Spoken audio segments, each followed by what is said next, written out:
Hai, selamat datang kembali di channel Raffles ID. Kali ini kita akan membahas sebuah rahasia tersembunyi di salah satu hutan yang penuh misteri.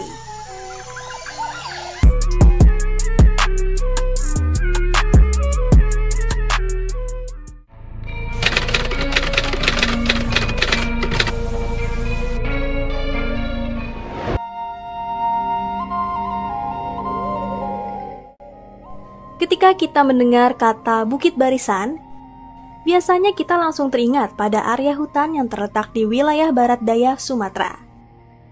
Dengan keanekaragaman hayati yang melimpah, baik flora maupun fauna, hutan seluas 324.000 hektar ini telah ditetapkan sebagai kawasan cagar alam oleh UNESCO sejak tahun 1935.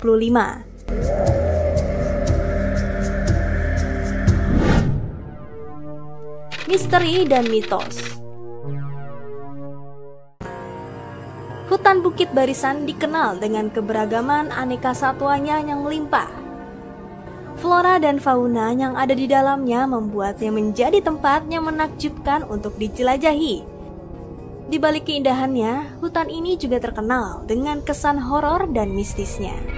Layaknya hutan-hutan di Indonesia, Bukit Barisan tidak bisa lepas dari tuduhan keangkerannya. Suara misterius di hutan. Menurut mitos yang berkembang, beberapa misteri keangkeran hutan Bukit Barisan masih terdapat di kedalaman hutan hingga saat ini. Konon, di hutan ini sering terjadi gangguan supernatural dan suara-suara misterius yang tidak jelas asal-usulnya. Sebagian orang berpendapat bahwa suara-suara tersebut berasal dari jenis-jenis satwa liar yang belum teridentifikasi.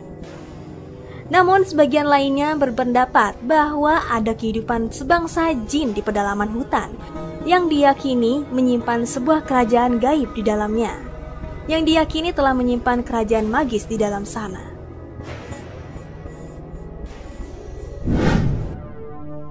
Kisah manusia bunian, manusia kerdil dalam hutan. Orang bunian digambarkan memiliki fisik yang sama persis dengan manusia. Hanya saja mereka hidup di dimensi lain yang tak kasat mata.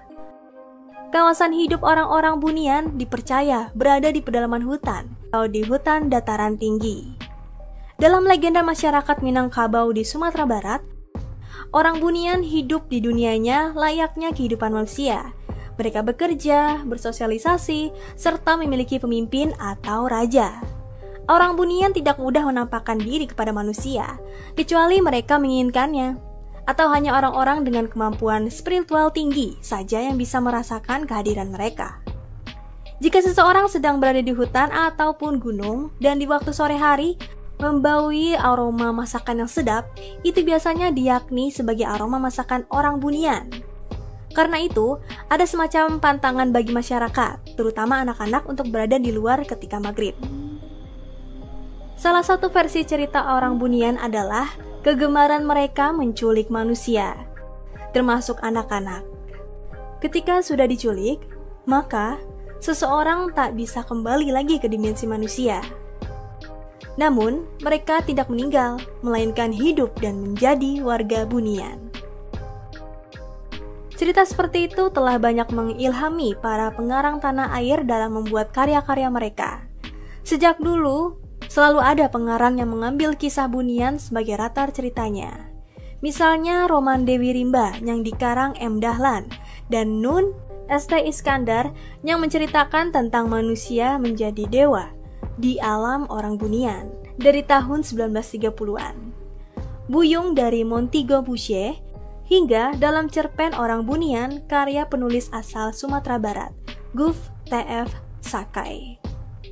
Orang bunian adalah salah satu versi penyebutan bagi masyarakat di Sumatera tentang makhluk yang hidup di hutan dan memiliki dunia yang terisolir dari manusia.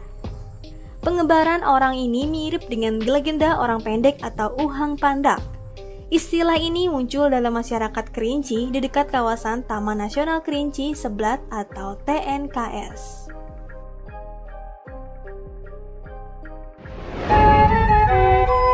Misteri dan keangkeran hutan Bukit Barisan memang masih menyimpan banyak pertanyaan. Apakah semua ini hanya fiksi atau benar-benar ada? Kami ingin mendengar pendapat kalian. Jangan lupa untuk meninggalkan komentar di bawah video ini. Sampai jumpa di video berikutnya.